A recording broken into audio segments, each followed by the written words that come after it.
And we are recording, so if anybody wants a copy of this, we can text it to you. We gotcha. All right, I'm Paige. I'm an alcoholic. Welcome, everyone. And where we're going to be picking up is we're going to cover some of the stuff that we covered at the end of last week. Let's go to the very bottom of page 14. And we're going to go over that paragraph again. I know we spoke about that, but I was not doing a good job of giving us that 5 minutes, so I was rushing. And it's just such a beautiful, vital, important paragraph. So let's take a deep dive and keep on moving. So, very bottom paragraph, page 14. And what we're talking about is Bill Wilson's 12-step work. That's what we're talking about. And so it says, my friend. And that friend is our guy. It doesn't have to be your guy, but my bestie, Ebby Thatcher, Throckmorton. So you can make a note, Ebby Thatcher. So my friend had emphasized, so with emphasis, like that this is important, emphasized the absolute necessity. The language that is being used is not wishy-washy. It's not like if you feel like it, if you want to. My friend is emphasizing the absolute necessity. This is a need. I have to. Of demonstrating these principles in all my affairs. Now, I'm a big believer. For me, now feel free to tell me that I'm wrong. I'm more than happy for that. But for me, I really take a look at the principles not being nebulous concepts, but instead the principles are the tangible actions of the steps. And the reason I take that tract is because I am not called to talk about the principles, although I have been asked a couple times. I have not been called to discuss them, think about them. I am called to demonstrate them. And here's the thing that I always use. Anyone here ever able to demonstrate love and tolerance in traffic? Just pull that out of nowhere, visiting the in-laws, does that compassion flow through you? No, I need tangible spiritual actions to get me to that place. So when it talks about demonstrating these principles, what I am demonstrating is the tangible actions of the 12 steps in all my affairs. What I mean by that is it's not that I have this little AA basket over here where I put my little AA and I'll be little Miss do-gooder between the prayers of the meeting. Look how spiritual I am. And then I got my family basket, maybe a spouse basket, maybe a work basket, maybe, you know what I mean? Maybe sports or things that you're like, and then I have those separate baskets. No, that's not how this is. What I'm being called to, is the idea that I need to demonstrate these 12 steps, the actions of these 12 steps in all areas of my life. 12-step is not like this set it and forget it 30-day challenge. It is, although you can work through the steps quickly, it is a way of life. And I'm to demonstrate it in all areas of my life. And it goes on to say, particularly was it imperative. To be imperative is of the utmost importance. So particularly, so in specific, which is absolutely how you do grammar, but specifically, it is of the utmost importance to work with others as he had worked with me. What does that mean? How did Ebby work with Bill? Took him through the actions of the steps. So what we're saying, it is of the utmost importance to sponsor others, to carry this message to others, to work with others. And actually, I don't think anyone here would ever be pedantic. But if we, and I would never make fun of you. I would never. Maybe a little Howard. But sometimes when I when I point these things out, sometimes people will be like, well, the word sponsorship isn't used in the first 164 pages. I'm sure nobody would be pedantic like that. But I will point out the job description is. So the title, that's not found. But the job description, it's all over the place. So that's what we're talking about, sponsorship. And so I need to work with others. And I really, really emphasize 12-step work, working with others, sponsoring others, not optional. And actually, I was at a meeting last night, and the topic was step 12. And there was a lot of people who were coming back. In fact, most of the people in the room were people who were coming back to the fellowship through a treatment center. And every single one of them said, well, I've never sponsored anyone. That was the theme of, do you know what I mean? If I want permanent sobriety, I've got to work with others. But also, if you've been around this thing for a little while, you've been sober a little while, and you hear me talking about that, and you feel that twist in your gut, and you feel that like, oh, Paige, I've never sponsored anyone. I don't know if I could do that. What I want you to know is the purpose of this study is to enable you to be able to work with others. My experience is that I didn't feel confident in anything in my life. I'm sure this is a bound that I do not exude confidence. I radiate self-confidence. Absolutely not. It really wasn't until I really understood the book that I felt very comfortable in sponsoring others. Like, the purpose of this is to help you help others. And that's my hope. And so if you're not sponsoring others, it's not like you're bad. I'm sure as heck not going to shame you, but I'm going to lovingly encourage, like, let us help you do it, because it is the best. It is the best. You know, I'm a bottom shelf sort of drinker, bottom shelf, the cheap stuff that, but this is, if you want top shelf sobriety, it's in working with others, the top shelf. So it goes on to say, faith without works was dead. And this is a theme that we're going to see throughout this book. Faith without works was dead. What the heck does that mean? And I know I spoke a little about it last week, but faith means belief. So belief, to have faith, and in what? Well, in our context, faith in God, faith in AA, faith in the 12 steps. That's what we're talking about. And it says without works, without action, and specifically without the action of the 12 steps is dead. What does that mean? Like, just going deeper, making it as simple as this silly alcoholic needed it to be. If I do not work these steps, I will drink again. I can have belief in the power of God. I can have belief in the power of Alcoholics Anonymous. I can have belief in the power of these 12 steps, but if I do not take the actions, I will drink again. That's what we're talking about. Faith without works is dead, which is rude, because I was kind of hoping I could just work with, not having to take action. I'm sure I'm the only one. And so faith without works was dead. And if you didn't believe my breakdown, don't worry, Bill's going to break it down. Which in my mind, as I said that, I'm imagining him doing like a like beatbox of like the dancing, I'm so silly. Alrighty, so faith without works was dead, he said. And how appallingly true for the alcoholic. Like, oh, goodness gracious, isn't it true for us? For if an alcoholic failed to perfect and enlarge his spiritual life. See, this is that thing that I say a lot, that this is not a set it and forget it deal, that this is a way of life. This is how I live my life. And what matters is how I grow spiritually. So we're going to aim for perfection, knowing that we will fall short, and spiritual perfection. Spiritual, yeah, we're going to launch. We're going to dive into that, right? If an alcoholic failed to perfect and enlarge, so I've got to grow this thing. And it says through work, which is rude, because I was kind of hoping I could do it through not work, I was going to say sloth, but that's a little much. But if I do not grow this spiritual awakening, so the spiritual awakening is the bare minimum that I need to have in order to stay sober. Bare minimum.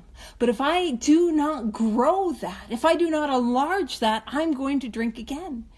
And so what is the work? The work is the continued action of the 12 steps.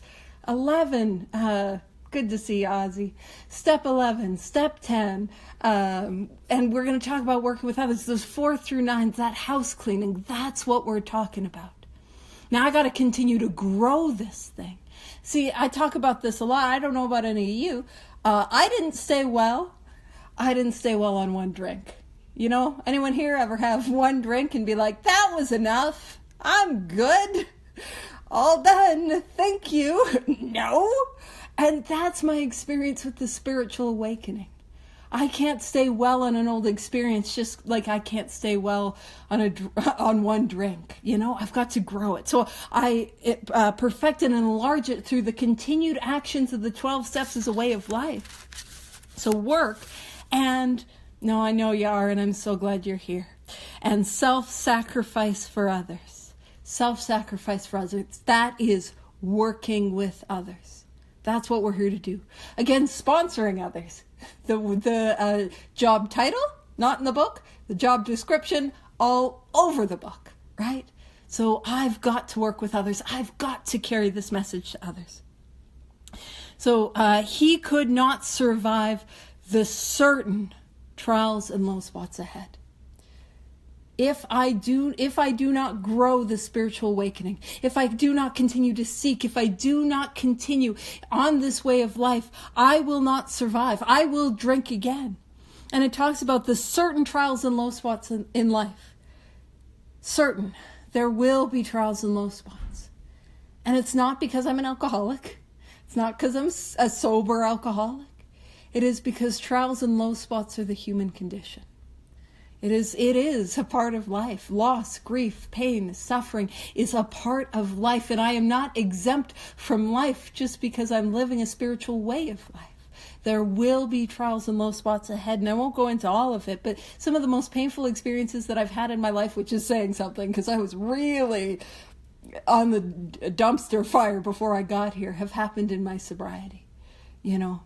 And this has to work. This has to be a program that's going to work in those rough spots, in those certain trials and low spots ahead. So it said, if he did not work, so if I do not continue this way of life, he would surely drink again. And if he drank, he would surely die.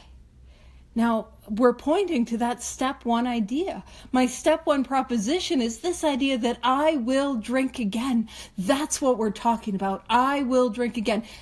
That's step 1, and that is not good news. So if I do not do this work, I'm going to drink again. If I do not continue to grow this work, I will drink again. So if he drank, he would surely die, then faith would be dead indeed. With us, it is just like that. Has that been my experience? Have I seen that experience? Because I'll tell you what my experience is as an alcoholic who's been around a while, is I have seen a lot of people go out. I've seen a lot of people relapse. I've never seen anyone, and I'm not saying it couldn't happen, but I have never, ever seen anyone in the middle of this thing doing the work and continuing to do this work as a way of life ever drink again. I've seen a lot of people stop at 4. I've seen a lot of people stop at 9. I've seen a lot of people not sponsor others. And this is the most heartbreaking thing, is when I've seen people do the work and have the experience and see the light come on in their eyes, see the change come over them. And then they stop doing it. And to watch, and it's like, I was talking about that twist in the gut. It's like you can watch them like recoil back into themselves. You can watch that selfishness rise, the self-centeredness rise, the resistance, you know, I kind of joke twisty and resisty. You know, when there's a spiritual action I don't want to take, I've seen that happen. But I've never seen anyone in the middle of this thing, doing this thing, ever drink again.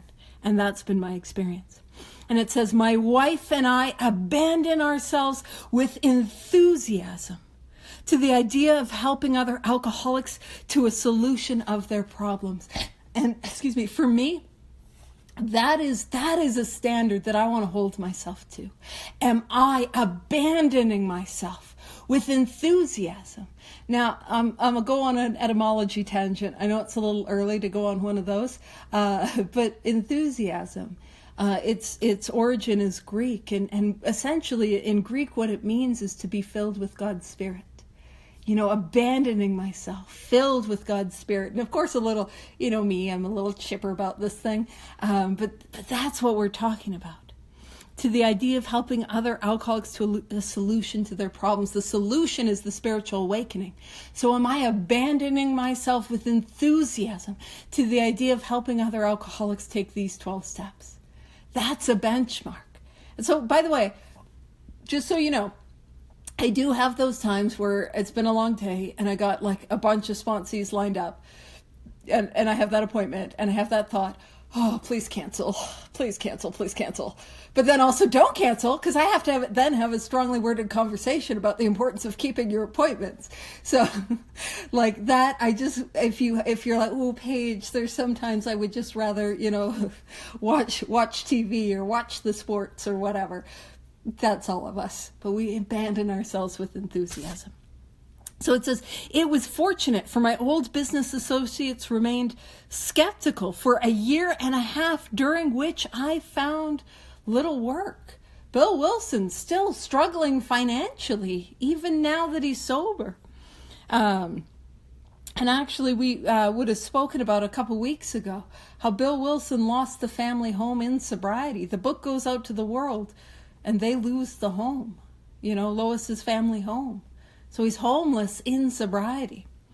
And it says, so certain trials and low spots. I'm not going to say that's going to be what will happen for us. And in fact, here's my experience, is I work with a lot of people, and I've worked with a lot of people who would come out of a treatment center, and they were so afraid they wouldn't have anywhere to stay. And I've worked with people, I don't think I've ever had a sponsee that didn't have fear of financial insecurity, that we worked through on their inventory. But my experience is I have never had a sponsee who stayed sober as the result of the work end up homeless. I've just never seen it. Even ones that were kind of doing it, half measures that didn't end up staying sober. They found places, like it just worked out. But Bill Wilson experienced homelessness and sobriety. So I was not too well at the time and was plagued by waves of self-pity and resentment. This sometimes nearly drove me back to drink. Hold on. Bill Wilson, waves of self-pity and resentment. I know none of us here could ever relate to that. And it's quite a foreign concept, especially in sobriety. I know. But it happened to Bill. But I want to point something out. Let's go across the page to page 14. When it talks about Bill Wilson's white light spiritual experience, when he says, these were revolutionary and drastic proposals, but the moment I fully accepted them, the effect was electric. There was the sense of victory followed by such a peace and serenity as I had never known. There was utter confidence. I felt lifted up as though a great clean wind of a mountaintop blew through and through. God comes to most men gradually, but his impact on me was sudden and profound. So Bill Wilson, page 14, up to page 14, takes the actions that later become our 12 steps and has a powerful white light spiritual awakening where the room lights up. He can see himself on top of a mountain. There's a profound change in who he is. Page 15, plagued by waves of self-pity and resentment that nearly drove me back to drink. This is why this needs to be a way of life. Often, and you guys know, because I'm like, we don't get to, minimize the power of God. Well, you can do what you want. But I'm not like, I'm like, it's none of my business, the spiritual awakening that I have.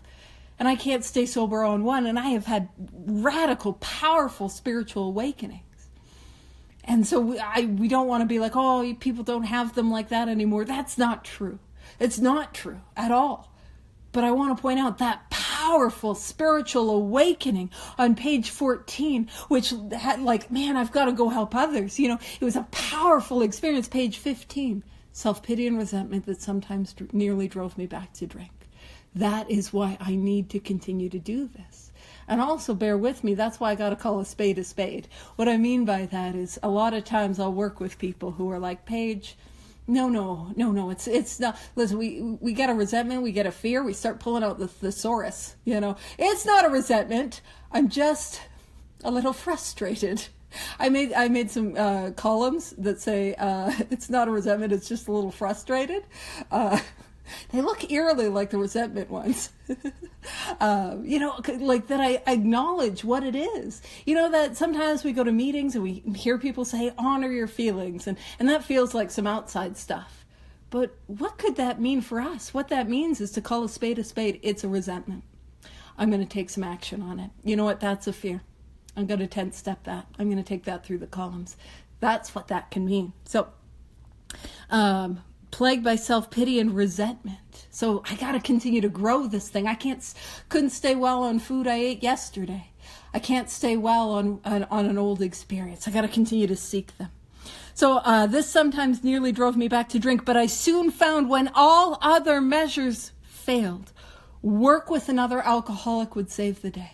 When nothing else is working, go help somebody else. That works when nothing else works. That's what it's saying. And I'll tell you, that's my experience. And I've got some weird health issues. I can't tell you how many times it's like I pulled out my back, but doing a big buck study will help, I promise you, like, it is the answer. Go to a doctor if you need a doctor. I know Vivian's like, girl, you go to the doctor. Don't just try to like big book study away your pain. But it really helps. It gets me out of self so that God can work in my life. And it says, many times I've gone to my old hospital in despair. When talking to a man there, I would be amazingly lifted up and set on my feet. And that's like, I'm crawling in. Life has beaten me down. I'm on my hands and knees. Go work with somebody else. Lift it up. I can walk out of there. It is a design for living. Annoyingly, a design for living is a way of life. You mean I gotta keep doing that? I know that's been the thrust of all I have said this evening, is that we gotta keep doing it. But still, it's like, wait, what do you mean I need to continue to take inventory? Yeah. I'm talking to a man there. I would be amazingly lifted up and set on my feet. It is a design for living that works in rough going. And that is my experience. That truly, truly is my experience. I've been having some life stuff. And it's like how I'm able to show up today is radically different than how I would be able to show up if it wasn't for this way of life. So we commenced to make many fast friends. And what does that mean? You know what it's like when you go to one of my most often ignored suggestions from sponsees. I'm not calling anyone out, but one of my most ignored suggestions from sponsees is go to a meeting when you're out of town. For some reason, people don't like that one. But it's like you go to a meeting and in a place, in a city, in a country where you don't know anyone, and quick friendships. Quick friendships get made. Man, if you want to see, you do some sightseeing, go to a meeting. There'll be a local, I'm sure, that'll want to take you around and show you places. Like, yeah. And that fast friends. And a fellowship has grown up among us, of which it is a wonderful thing to feel a part. This, for me, is a sneaky little promise. It doesn't have to be for you, but for me it is. The joy of living we really have, even under pressure and difficulty. The joy of living, even under pressure and difficulty.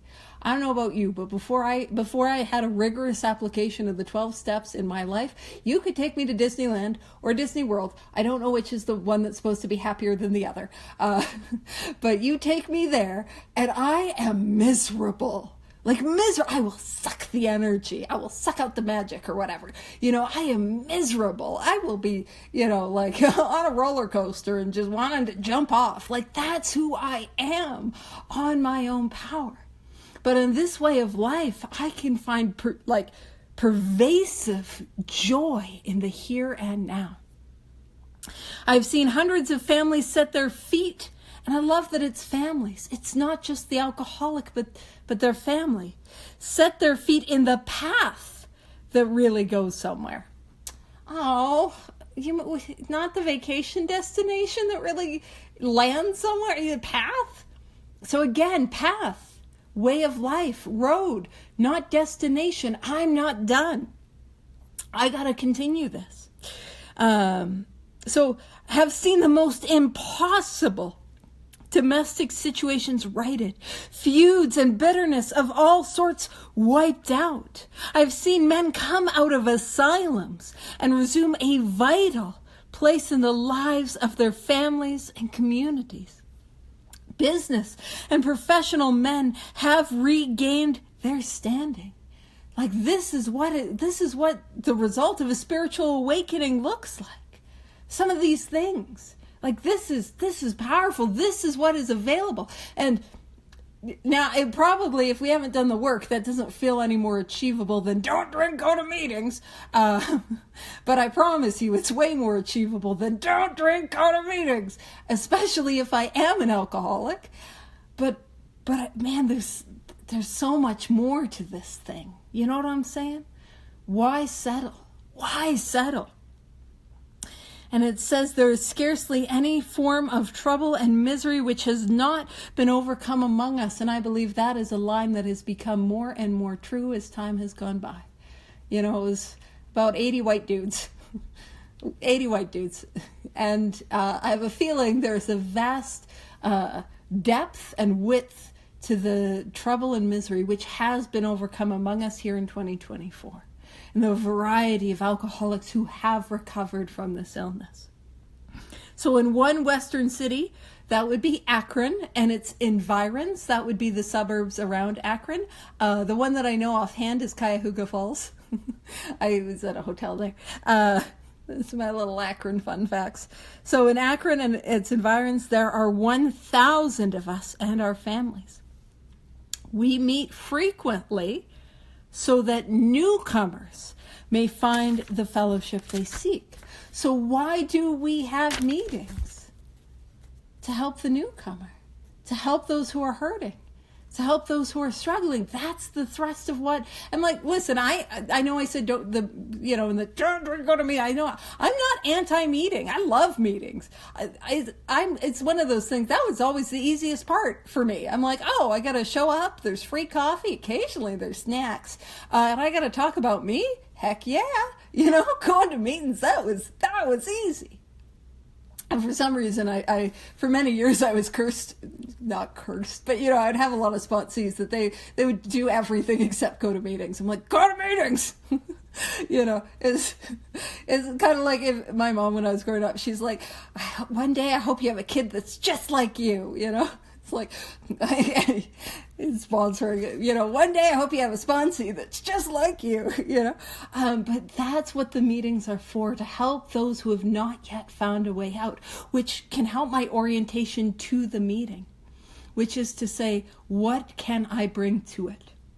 Who can I help there? You know what I'm saying?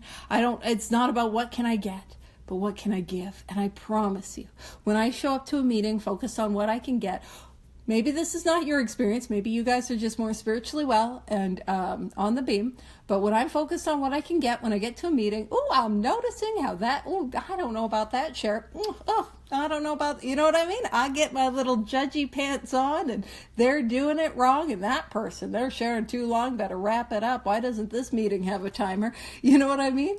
Like, that's how I am when I show up, focused on what I can get. But when I'm focused on what can I give, it's a different sort of listening. I'm listening who's in pain, who needs help, who might need a sponsor. I'm looking for that person who wants to leave the meeting as soon as it's over. You know what I mean? Or like leave the meeting as soon as it's over, like in the chat. Like that's the thrust of what I'm focusing. And when I do that, it is abundant. When I do that, man, the meetings, it's a lot better. I promise. It's the exact same meeting, but it's so much better. So at these informal gatherings, one may often see from 50 to 200 persons, which is quite the growth. We are growing in numbers and power. An alcoholic in his cups is an unlovely creature. A drinking alcoholic, that's what it means to be an alcoholic in his cups. And safe to say, when I was drinking, I was not delightful to be around.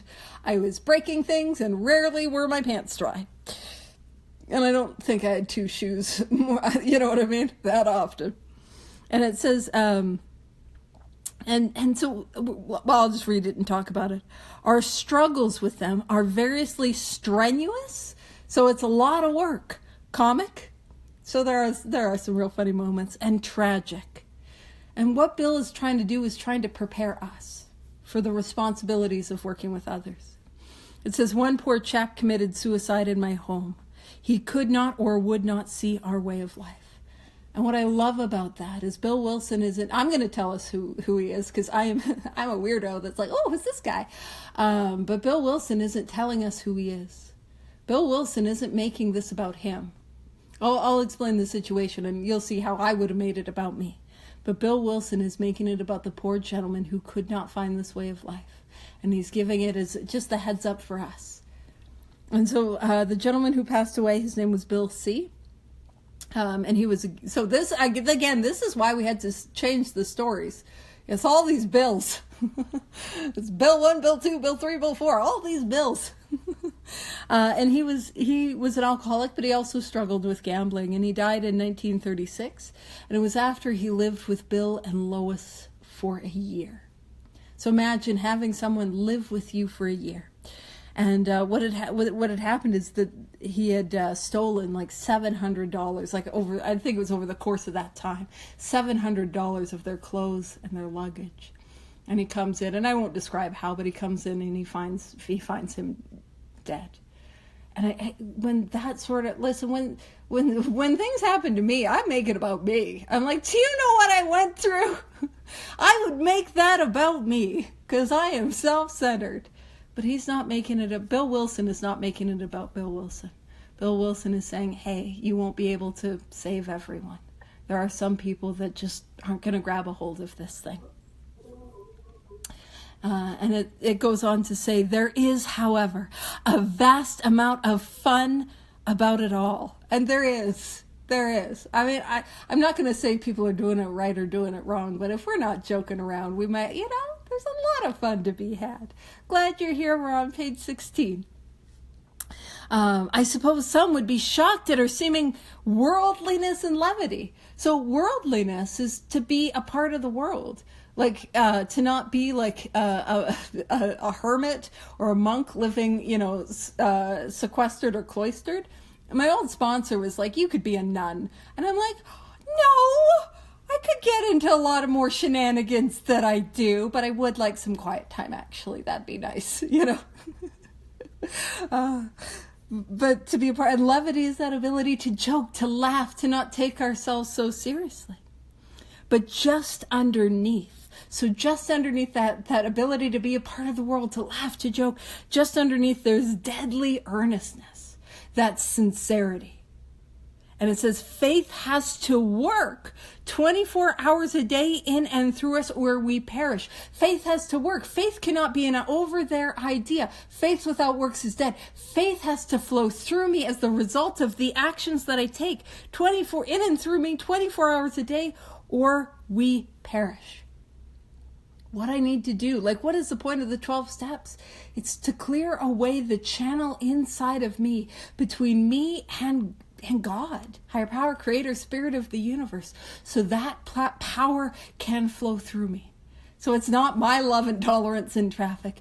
It's God's love and tolerance that's flowing through me in, I don't drive, so actually traffic doesn't stress me out, but in traffic, and that happens as the result of the actions, praying, meditating, inventory, amends, this consistent action. Most of us feel we need look no further for utopia. Capital U, we're pointing to that idea of that ideal state. And when the original manuscript was being written, I believe there's a couple places, and I believe this is one of it, where it said heaven. But there was a religious organization that was like, you cannot say heaven is here. No, heaven's got to be an over there place. So no. And then to not, I'm sure Howard's, I didn't see the chat, but I'm sure that's an accurate fun fact about that thing in the chat. I got you. But that idea that so they changed it. But I'll just kind of talk to you about my experience. My experience is when I am in self-will, and I don't even have to be in my cups yet. But for me, hell is here and now. Do you know what I'm saying? I can create a living hell in my life in the here and now. The misery, the bondage of self wrapped up in me and poor me, and man, my life is misery, And if I take a series of actions, the 12 steps that I don't like, that I don't think will help, that I don't think applies to me, I can experience that utopia in the here and now. And it says we have it with us right here and now, in this moment. And it's in this moment, and God can be found. Now, I will say, oftentimes when I'm beginning this, I can see God sort of in the rear view mirror, these moments in my life, but it is the coolest thing when I can awaken to the presence of a power beyond myself in the here and now. And it says, each day, my friend's simple talk in our kitchen multiplies itself in a widening circle of peace on earth and goodwill to men. And I love that line that he talks about multiplying. And because I can take that statement and I can apply it to myself. Is my sobriety multiplying? Is my sobriety multiplying? And because that, and I don't like, let's not be mean to ourselves or anything like that. But if I'm working with others who are staying sober, who are working with others, do you know what I mean? If it's multiplying, I'm doing something effective. And if it's not multiplying, that's okay. You're not bad, you're not wrong, but I get to change something. I get to switch some stuff up to see to be more effective. This is a tangent I wasn't expecting to go on. Well, it makes sense. We're talking about sponsorship. A couple things. I have never been sponsored in the way that I sponsor others. I've never been sponsored in the way that I sponsor others. Never. I've never had a sponsor ever take me through the book line by line. I've never had now some of my sponsors, y'all know, I'll sit with you as you write your inventory. I will handhold all of that. You have an amends to make, hand holding, your hand will be held. Like that is how I've never had a sponsor give me any more direction on an amends than go do it. Go make that amends. I've never had that. And so for me, it's like I've grown in sponsorship. Which is to say, through experience, which is to say that we're going to learn, we're going to grow. There are things that are effective at one time that might not be effective with another, things that might be effective with one person that might not be effective with another. For me, it's not a set, rigid formula. I mean, other than the directions in the book, we're following those. But like the approach, and that's what I'm saying. So, and it says, Bill W., co-founder of AA, died January 24th, 1971. And now let's pop over next page, chapter 2. Chapter 2, there is a solution. Now, first and foremost, there's some different things I got to emphasize with that title. The first thing that I got to emphasize is a solution. One solution. Which is good news. My sponsor, the current one, he hasn't told me I needed to go move away to a hermitage. But there is a solution. He talks about that's good news. If there's one solution, we can verify whether or not that works. If there is many solutions as there are alcoholics, that's actually not good news. Because I don't know which ones work. Do you know what I'm saying? I don't know if Vivian's solution is going to work for me, and I don't know if, you know what I mean? I'm going to come up with a thing, and I don't know if that's going to work for Eileen. Do you know what I'm saying? I don't know. But what we have in Alcoholics Anonymous is one solution, and our singular solution is the spiritual awakening. So I want to emphasize that. But I always, and some of you guys are probably sick of hearing me saying, I always want to emphasize there is a solution. There is, whether you're coming back from a relapse, there is a solution. Whether you're brand new to Alcoholics Anonymous, there is a solution. Whether you would describe yourself as a chronic relapser, in and out, this thing could not work for me, there is a solution. Whether you've been around this thing for a while, and some of those resentment, self-pity, life, those certain trials and low spots are piling up, and you've got stuff that is happening. What I want you to know is there is a solution. And what we're talking about in Bill's story is our very lives depend on helping you find it.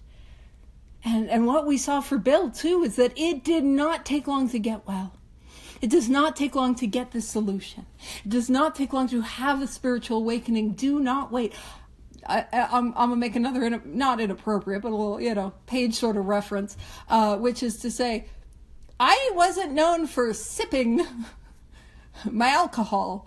And I'll be honest with you, I really was not somebody that had ice in my drink, because that's a level of class that eluded me. But if there were to be ice in my beverages, I can assure you the ice was not melting. Do you get what I'm saying? I'm the sort of drinker, I'm a slam it back. I'm a go hard. So it makes sense that I would want to do that with my recovery. You know what I'm saying? I don't want to just dip my toe in, just sip it a little. No, go hard. Because what am I after? As an alcoholic, I'm after relief. I was after that relief in the bottle. I was after that ease and comfort but now I come after relief. The relief is the spiritual awakening. Man, I'm a relief-seeking missile. It just depends on which trajectory you point me. You know what I mean? I got to be after it. And so there is a solution. It says, we of Alcoholics Anonymous. And I'm going to say, I probably have said this already, but if not, I will say it again. And it's mildly controversial. Not all the way controversial, because I do need you to like me. That defect is not left yet. So mildly controversial. So the original we of Alcoholics Anonymous was in reference to the first 180 dudes and one gal. Now that gal she didn't make it, but another gal came, and then others. Here we are, But that initial we is in reference to the first 80 members. But here's what I believe, and feel free to disregard it. But what I believe is the more of us that follow the directions as outlined in this book, the more of us who have the experiences that are described in this book, the more of us that are included in the we. So that I get to be a part of the we. You know what I'm saying? This is not just referencing 80 white dudes who are long since dead, but this is also relating to our current experience in the here and now. So it says, we of Alcoholics Anonymous know thousands of men and women who were once just as hopeless as Bill. I'll point something out. Whenever it says men and women, I kind of alluded to it there was sort of one at the time, Florence, and she didn't make it. So whenever we see and woman, not woman, listen, I heard the pronunciation and I got it wrong, I know. But that is a hopeful and inclusive statement. You know what I'm saying? That was hopeful and inclusive at the time. And they were who were once just as hopeless as Bill. Hopeless. We want to emphasize hopeless. Because when I can see my hopelessness as an alcoholic, which is to simply say when I can see reality as an alcoholic, because if I have this illness, I'm hopeless, then I'm able to accept the hope. And we see this transition from hopeless to hope. And thousands of men and women who were once just as hopeless as Bill. Now that's the hopeless. Here's the hope. Nearly all have recovered. There's that word, recovered. Yes. And if you're kind of new to that word recovered, or you hear people use that word recovered, and you're like, I'm not a fan of that word recovered, bear with me. What I want you to know is recovered does not mean cured. I would describe myself as a recovered alcoholic. I am a recovered alcoholic. I am not cured. There will never be a time in my life where I could ever safely drink again. Because as a recovered alcoholic, I take a drink, the allergy takes me, and off I go. So I'm not cured. But also I am recovered, and just as I can never ever safely take a drink, I can never ever safely not be fully engaged in this way of life. If I stop doing this work, I will become unrecovered reasonably quickly. And not as quickly as I think I will. I think I got some time, or I think it'll take a little bit longer. I think I can coast a little, but I will get to unrecovered far faster than I think I will. So nearly all have recovered. So what does it mean to be recovered? We see recovered as it is described in the 10-step promises on page 84.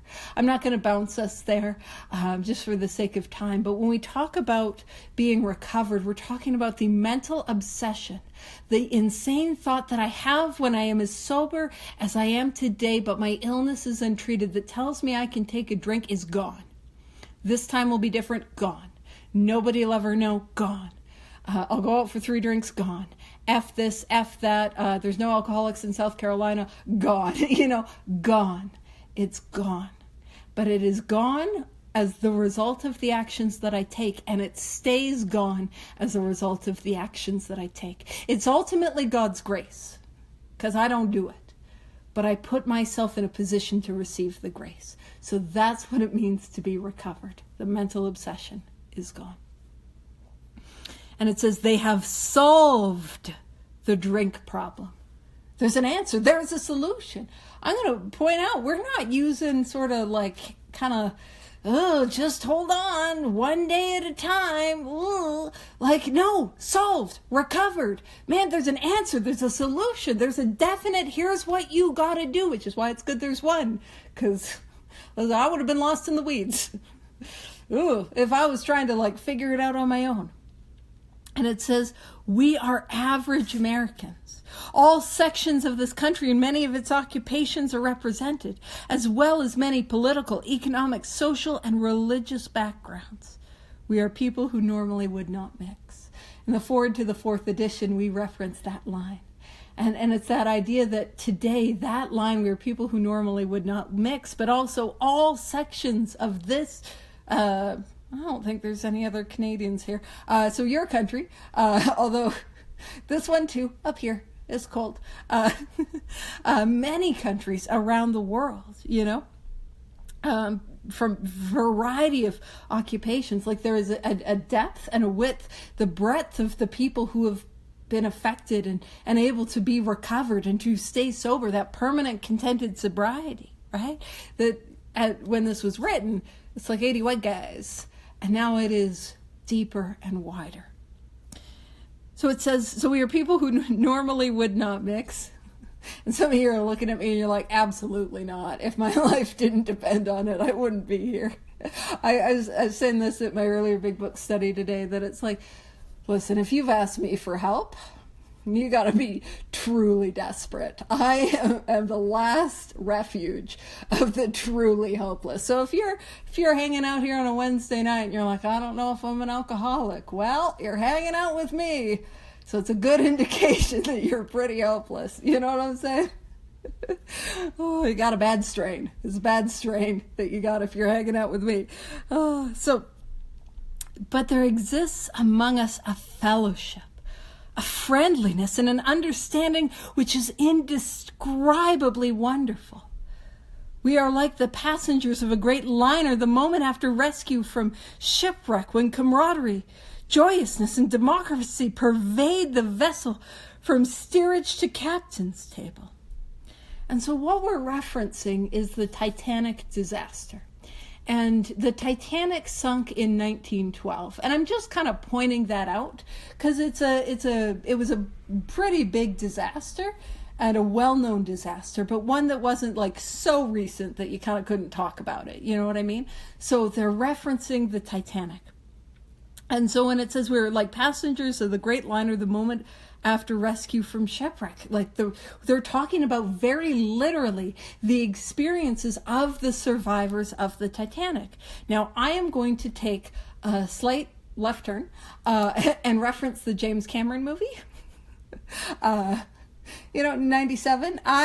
You guys, the 1997 James Cameron movie, The Titanic. Yeah, okay. I'm not getting a lot of nods. I'm like, am I having a parallel? That was a big movie. I think it was on 2 VHSs. Yeah, you guys know what's up. I know, I remember VHSs. Some of you are like, girl, alrighty. But in that movie, so what you had was Jack, and Jack would be steerage, kind of the lower class, the bottom of the ship. And Rose would be very literally captain's table. And so it was saying that after this Titanic disaster, there was a joyousness, a camaraderie that, from all walks of life, from all socioeconomic status. Also, this is a tangent, but I feel like it's important. That is not a healthy relationship. The one in the movie Titanic, if you've ever seen it through objective eyes, she was engaged to somebody else. She was about to jump off the boat. So she's not emotionally, spiritually available, physically available to be in a relationship. And instead of being like, hey, he saves her, and instead of being like, hey, you're a little unwell at the moment, why don't we get you connected with some solid women who can get you through a course of action? He's like, I can fix her. You can tell I sponsor men because I can see those defects. So it's like, I can fix her. And then so they go on a torrid love affair where he dies. We will get to where we talk about doing sex ideal work. I'm just throwing it out there. That's not a healthy one. So we'll get to what a healthy one looks like. But that one, not it. So when it talks about our joy and escape from disaster does not subside as we go our individual ways, what happened is the survivors of the Titanic had this experience where they're like, we went through this really awful thing together. We went through this experience together. We're going to be friends. We're going to stay connected. And bear with me with this comparison. If anyone here has ever went to rehab, I didn't go to rehab, but I've worked with a lot of people around rehabs. There's a thing in rehab where people are about to graduate. They're like, we are going to be friends forever. We're going to do sober camping. We're going to do sober activities. We're going to hang out, and we're going to be besties, and it will be great. Now, what happens? They drift apart. And that is exactly what happened to the survivors of the Titanic. So when it says the feeling of having shared in a common peril is one element in the powerful cement which binds us, but that in itself would never have held us together as we are now joined. So often we come to AA and we hear common problem, common problem, common problem. And we do have a common problem, but a common problem by itself does not hold us together. That is one element, so it's in the cement, and the cement's going to hold stuff together. Ooh, that's another, Bill's got some construction metaphors. As we saw earlier, though, he wasn't doing a whole lot of manual labor, but he's got some construction metaphors. And so what are the other elements that hold us together? Because I have a feeling if we all show up to a bar together and we're all in our cups, we're all drinking, we are not going to be besties, We are not going to have that joyousness of camaraderie and democracy. There might be some fisticuffs and somebody's crying in the corner and somebody's stealing somebody's man. You know what I mean? Something's going on. I mean, you would never, But that's what it's like for me. So what holds us together? And it says the tremendous. So this is a monumental, the tremendous fact. Not like, that's a bit of a good idea. Tremendous fact is a fact for every one of us. For every one of us. So those who have recovered, those first 100 members, and for those of us who have recovered, this is our tremendous fact, is that we have discovered a common solution. Now that common solution is the spiritual awakening. That is our common solution. And it says we have a way out. Now, our way out from the hopelessness to the solution, the way out is the 12 steps. That's our program of action. A way out on which we can absolutely agree and which we can join in brotherly and harmonious action. The 12 steps are based in action, and we work together action. And it says this is the great news that this book carries to those who suffer from alcoholism. And that gives us about 5 minutes, and we're at the end of the page, so why don't I leave it there and I'll throw it over to you guys.